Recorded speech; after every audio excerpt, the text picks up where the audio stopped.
merupakan tentara sukarelawan bentukan pemerintahan Jepang saat menguasai Indonesia tahun 1942 hingga 1945. Peta memiliki peran penting menjaga kemerdekaan. Meski awalnya bertugas membantu Jepang dalam peperangan Asia Timur Raya. Berkonsep pasukan, Peta juga merupakan cikal bakal terbentuknya Tentara Nasional Indonesia atau TNI. Dari perbudakan, telah menyambut kekuatan Amerika, Inggris dan Belanda dari pintu kedua Asia. Dalam kiprahnya, pembentukan Peta diinisiasi oleh orang Indonesia bernama Raden Gatot Mangkupraja, sehingga akhirnya diminati penduduk pribumi. Bahkan saking banyaknya, anggota Peta pernah mencapai jumlah 38.000 orang yang terbagi dalam 69 batalion. Jumlah ini 4 kali lebih banyak dari kekuatan tempur Jepang di negaranya kala itu. Meski berawal dari tugas membela Jepang dalam peperangan Asia Timur Raya, pada suatu saat Peta berbalik membela tanah air. Sebagai wujud perjuangan, Peta membentuk gerakan perlawanan di Blitar yang dipimpin oleh Supriyadi. Sebetulnya mereka itu awalnya tidak ada keinginan untuk memberontak, tapi suatu saat di menjelang akhir masa pendudukan Jepang itu para tentara Peta dan Blitar ini mendapat tugas untuk membuat kubu-kubu pertahanan di luar asrama, menderita kelaparan, penyakitan, kemudian mereka juga diliburkan sempat datang ke rumah keluarga masing-masing melihat bahwa kondisi di rumah mereka kelaparan seperti itu, tidak berpakaian layak.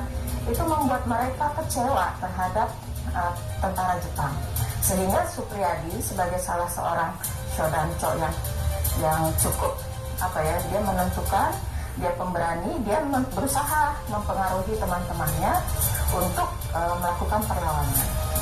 Kemudian dalam pelatihan itu yang namanya Supriyadi itu cukup menonjol, ya, memiliki rasa tanggung jawab, kepemimpinan yang besar, sehingga Jepang mengangkatnya menjadi Sudancho, sehingga terkenal menjadi Sudancho Supriyadi. Pukul 3 pagi, 14 Februari 1945, akhirnya dipilih sebagai waktu yang tepat untuk melaksanakan pemberontakan. Supriyadi dan pasukannya menembakkan mortir ke Hotel Sakura yang menjadi kediaman para perwira Jepang. Tak hanya itu, markas Kanpetai juga ditembaki senapan mesin. Akhirnya Hotel Sakura pun hancur usai ditembaki dengan berbagai senjata dan meriam. Dan pasukan Supriyadi berhasil mengibarkan bendera merah putih.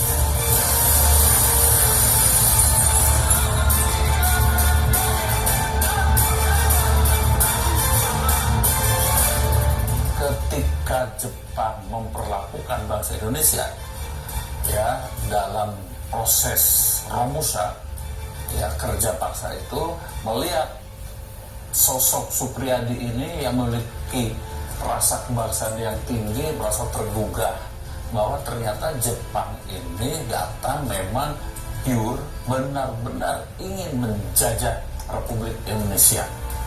Dan di situ semangat perlawanannya itu mulai, ya. Di atas puing Hotel Sakura, bendera merah putih berhasil dikibarkan. Namun sayang, rupanya ada yang berkhianat kala itu. Kedua bangunan ternyata sudah dikosongkan.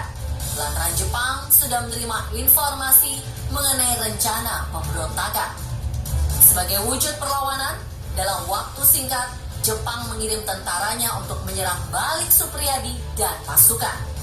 Keterbatasan amunisi yang sudah habis untuk membombardir Hotel Sakura, serta jumlah orang yang kalah banyak, membuat Supriyadi dan pejuang lainnya tersudut dan dibantai habis-habisan. Menggunakan tank baja di hutan Maliran, pemberontak Peta yang sudah terpojok akhirnya dengan mudah ditundukkan Jepang. Ada yang dihukum seumur hidup, 15 tahun, dan 7 tahun menyesuaikan tingkat kesalahan. Sedangkan sang pemimpin, Sodanco Supriyadi, dinyatakan hilang dan tak ditemukan rimbanya hingga kini. Ada beberapa teori tentang hilangnya Supriyadi. Ada yang mengatakan dia hilang secara mistis. Karena memang Supriyadi ini seseorang pemuda yang menurut beberapa sumber, dia seorang yang religius, dia sangat senang menjalani ritual puasa dan meditasi, dan itu saya lihat dari latar belakang keluarganya yang bangsawan, itu sangat mungkin dilakukan oleh keluarga Jawa pada masa lalu ya, bangsawan-bangsawan Jawa. Meski berakhir dengan kekalahan, tak dimungkiri pemberontakan ini membakar nasionalisme dan semangat bangsa Indonesia untuk membebaskan diri dari Jepang. Bahkan dengan jumlah sedikit, yakni 1 kompi, pemberontakan peta di Blitar adalah perlawanan senjata yang pertama kali dilakukan tentara Indonesia. Saya sangat kagum dan bangga melihat mengenai keberanian Mas Supriyadi sebagai prajurit peta dari Sodanco. Ini perlu ditiru, terutama kepada kami sendiri ingin meniru bagaimana caranya mempunyai keberanian lebih-lebih pada zaman itu. Jepang sangat kejam, tapi ada seseorang atau beberapa orang yang berani menaruhkan nyawanya. Itu kontrak mati. Itu merupakan kebanggaan kepada kita bersama. Menghilangnya Supriyadi sejak aksi pemberontakan melawan Jepang di Blitar hingga kini masih menjadi teka-teki. Beragam versi pun berkembang seputar keberadaan Supriyadi. Ada yang mengatakan ia melarikan diri ke Jawa Barat, dan ada pula yang mengatakan bahwa Supriyadi diasingkan dan dieksekusi di sebuah tempat di Kepulauan Seribu. Karena saja kami mencari mana Pak Priyadi kemana? Nanti sono belum. Mau sendiri Pak? Enggak. Mau sendiri. Sekarang Pak Pri sudah kebetulan di gua Gunung Gejat. Saat ini tidak tahu mana Pak. Situ itu ada gunungnya, ada guanya. Itu anunya kan pintunya itu waktu hilang itu dan membuka, nah itu sudah ada itu dengan Di Bayah ada seorang haji, itu tahun 75 penelitiannya, tahun 75 wawancara. Pak Haji Mukandar ini mengakui bahwa dia pernah memandikan, dia pernah menguburkan seseorang Romusha yang meninggal karena sakit di Bayah, dan penguburannya itu dilakukan sesederhana mungkin gitu ya. Namun Pak Haji Mukandar ini menduga ini bukan Romusha biasa, karena dia dari secara sifat laku, tingkah laku itu memperlihatkan dia seperti orang yang tentara berdisiplin seperti itu. Jadi diduga itu adalah Supriyadi. Waktu pun bergulir. 6 Oktober 1945, pemerintah Indonesia yang baru didirikan kala itu menyatakan Supriyadi sebagai Menteri Keamanan Rakyat. Namun sayang, Supriyadi tak pernah muncul. Hingga pada tanggal 20 Oktober 1945, akhirnya ia digantikan oleh Menteri Imam Muhammad Suliyo Adikusumo. Namun, teka-tekinya adalah jika memang Supriyadi telah meninggal, lantas mengapa Bung Karno menunjuknya sebagai Menteri Keamanan Rakyat?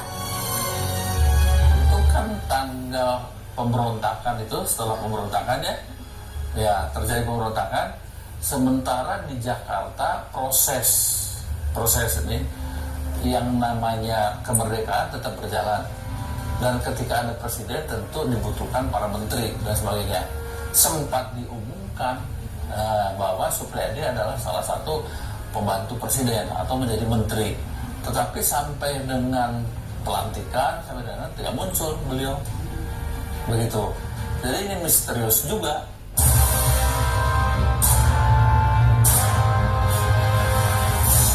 Seiring misteri hilangnya Suprijadi hingga kini, menariknya beberapa waktu lalu, ada pihak-pihak yang mengaku bahwa dirinya adalah Suprijadi sang komandan PETA.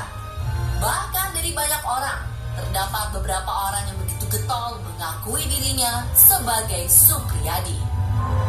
Kalau tidak bisa mendapatkan senjata dari Jepang, masa tidak Suprijadi. Begitu katanya Suprijadi. Pengakuan mereka pun beragam dengan kisah masing-masing. Namun sangat disayangkan, ada yang meraup keuntungan pribadi melalui pengakuan tersebut. Setiap orang pahlawan, apalagi di dalam keluarganya ya. Ricis juga punya orang tua Ricis pahlawan. Jadi setiap orang berhak mengaku dirinya pahlawan untuk di keluarganya mungkin. Tapi keberadaannya sampai saat ini, sampai menjadi misteri kita belum tahu. Dan sampai saat ini kita nggak tahu seperti apa. Ya mungkin kalau dari posisi tahun sebelumnya, ya mungkin ya nggak mungkin bisa bertahan hidup gitu, dengan kondisi sekarang kita udah di 2021. Tapi mungkin ya meninggalnya karena apa, wafatnya seperti apa, nah itu sampai saat ini masih menjadi misteri kita semua. Jadi yang pasti harus berdasarkan data ya. Setiap kali kita omongan kan backupnya adalah data gitu. Nah jadi harus ditelusuri datanya seperti apa. Tapi kalau memang bukan, ya please dihentikan yang seperti ini. Karena apalagi kan kita nggak tahu bahwa seperti apa ke depannya. Dan kalau misalnya memang kita mengaku-ngaku seperti itu artinya kita nggak menghargai jasa pahlawan.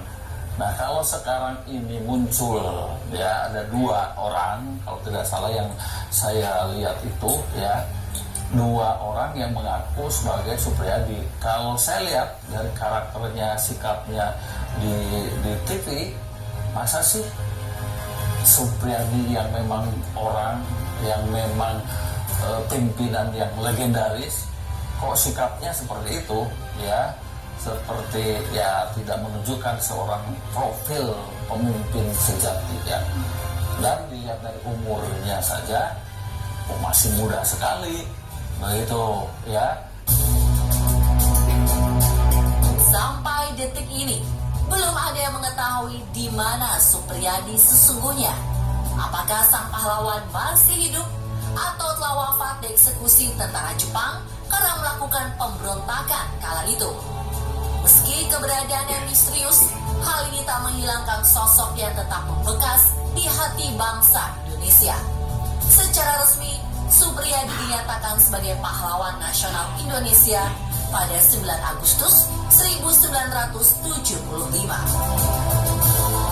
Tetapi memang cukup menarik ya, keberanian Suprijadi melawan tentara Jepang. Ini adalah perlawanan pertama di mana bangsa ini, para pemuda ini melakukan perlawanan terhadap ya Jepang ya, dengan menggunakan senjata yang dibagi oleh Jepang sendiri. Dan sebagai wujud penghormatan, sosok Suprijadi diabadikan pada sebuah patung di depan museum dan monumen PETA yang terletak di Jalan Jenderal Sudirman, Bogor, Jawa Barat.